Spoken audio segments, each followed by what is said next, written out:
Alta do produto interno bruto brasileiro e a maior safra de grãos já colhida da história. Essas duas perspectivas basearam um estudo da StoneX que aponta para um avanço de 1,71% na demanda de óleo diesel tipo B, que é comercializado nos postos de combustíveis. E quem traz mais detalhes para a gente desse cenário é o analista de inteligência de mercado de biodiesel da StoneX, o Bruno Cordeiro. Olá, Bruno, bem-vindo aqui ao Mercado e Companhia.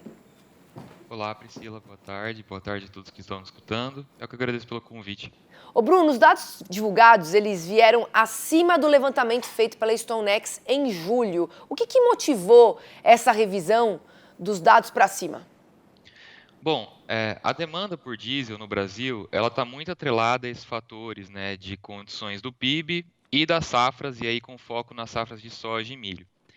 Quando a gente via no início do ano, o Boletim Focus ele apontava ali uma projeção de crescimento do PIB em 0,8%. Hoje essa projeção já está em 2,2%, frente ao comportamento da economia brasileira nos últimos trimestres, né? Então a gente está tendo boas atividades, principalmente no setor agrícola, e aí com foco também no avanço das safras, né? A gente vê uma safra aí, possível safra recorde de soja, uma safra muito boa também na frente do milho, e ambos esses indicadores permitiram que a gente expandisse aí as nossas perspectivas, né? Elevasse a nossa projeção do diesel para 64,3 milhões de metros cúbicos, que seria o maior valor da série histórica, né? No ano passado, a gente já teve a maior demanda por óleo diesel tipo B, né, da série histórica, e a nossa perspectiva é que para esse ano ela rompa de novo essa barreira e se concretize como o maior valor da série histórica. E em relação ao consumo de diesel, qual que é o cenário que você projeta? Bom, a demanda por diesel, ela, como eu vim falando, né, ela está muito atrelada a esses dois fatores, né? A gente está vendo aí que desde no acumulado de 2023 a gente já teve um crescimento próximo a 2,2% da demanda de diesel, né? E da demanda por biodiesel a gente teve um crescimento ainda mais acelerado, né, um crescimento próximo a 14,5%, tá? E nossas expectativas para o biodiesel é de um crescimento aí próximo a 17,5%, né? Tanto por uma elevação da demanda do diesel tipo B, como também a elevação da mistura de B10 para B12, como a gente viu recentemente. E me fala uma coisa, com a colheita, do milho segunda safra avançando aí pelo país, qual que é a tendência para o mercado de combustíveis daqui até o final do ano?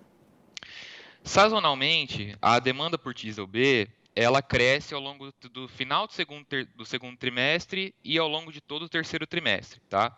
Além da colheita de alguns plantios, né, de alguns produtos agrícolas e envio desses produtos para os portos para serem exportados ou também para consumo interno, a gente tem um aumento das entregas de fertilizantes, né, que acabam indo para as zonas lá de cultivo, e isso acaba aumentando, elevando a demanda por diesel, né? Como a demanda por diesel ela está muito correlacionada ao setor agrícola no Brasil, né? A gente tem a situação que quando a gente tem esse aumento das entregas de fertilizantes, da colheita de alguns produtos agrícolas, a gente também tem o aumento da demanda, né? Portanto, a gente vai ver, sazonalmente já é natural, só que há uma tendência de crescimento mais acelerado do consumo no final do segundo trimestre e ao longo de todo o terceiro trimestre. A partir do quarto, tem uma tendência de queda, né, que se estabiliza depois ao longo do primeiro trimestre do ano seguinte. Tá? Mas sazonalmente, esses próximos meses vão ser os períodos aí de maior consumo desse combustível. E a gente tem visto, Bruno, uma demanda firme por parte das indústrias de biodiesel que pressionou para cima os preços do óleo de soja aí na última semana. O que você enxerga de tendência de mercado para o biodiesel? Bom, em relação ao biodiesel, né, é importante a gente trazer uma informação adicional que cerca de 80% de todo o biodiesel produzido no país vem através do óleo de soja, né? Então a gente tem uma situação em que o mercado de óleo de soja ele afeta diretamente a situação do mercado de biodiesel no Brasil. Qual que é a notícia positiva? A gente está tendo uma safra recorde de soja e, portanto, a gente está tendo uma situação de disponibilidade alta de óleo de soja no país, tá? Os preços, né, na Bolsa de Chicago em julho, eles cresceram cerca de 35%. No mesmo período, o preço do óleo comercializado em Paranaguá cresceu cerca de 17%, e o preço do biodiesel cresceu ainda menos, cerca de 3%, né?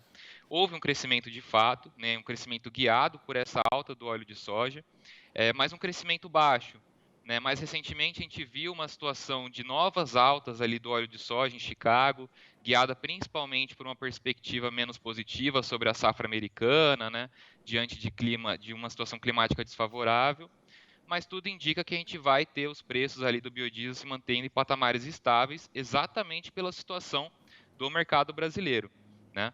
Além da gente conseguir manter o fornecimento interno, a gente também está conseguindo elevar bastante as exportações do óleo de soja. Então, isso está sendo um fator que pode trazer um aperto no balanço de oferta e demanda doméstico, tá? Mas que, por enquanto, a gente vê uma certa estabilidade nesse balanço, tá? E, portanto, os preços operando em patamares estáveis.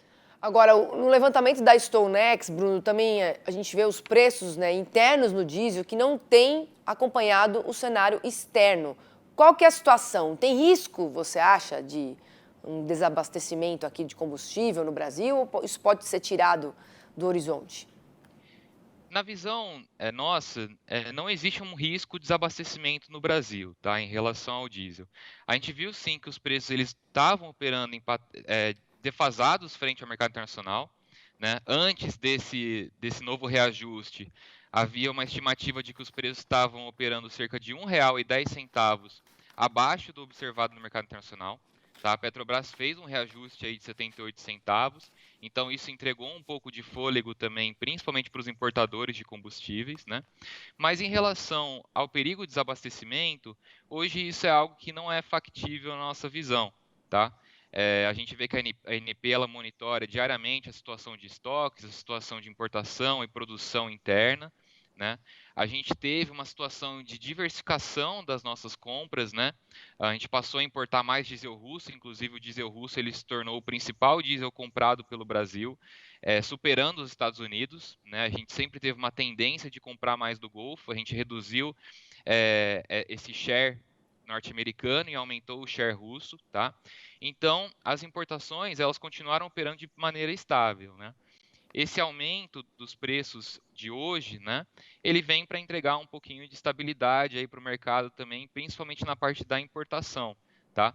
Mas mesmo antes disso, a gente não via um risco de desabastecimento geral no país, tá? Tudo indicava que havia uma estabilidade da oferta de diesel. É importante lembrar também que cerca de 25% do diesel que a gente consome é importado, né? Então é mais um fator que sim, entrega pressão e é importante que as importações elas se mantenham estáveis, tá? Mas a gente viu nos últimos meses que elas se mantiveram estáveis de fato. Então isso não era um problema que a gente via no nosso horizonte. Tá certo, Bruno. Obrigada aqui pela sua participação com os nossos telespectadores do Mercado e Companhia. Excelente terça-feira para você. Até a próxima. Eu que agradeço, desejo um bom dia a todos.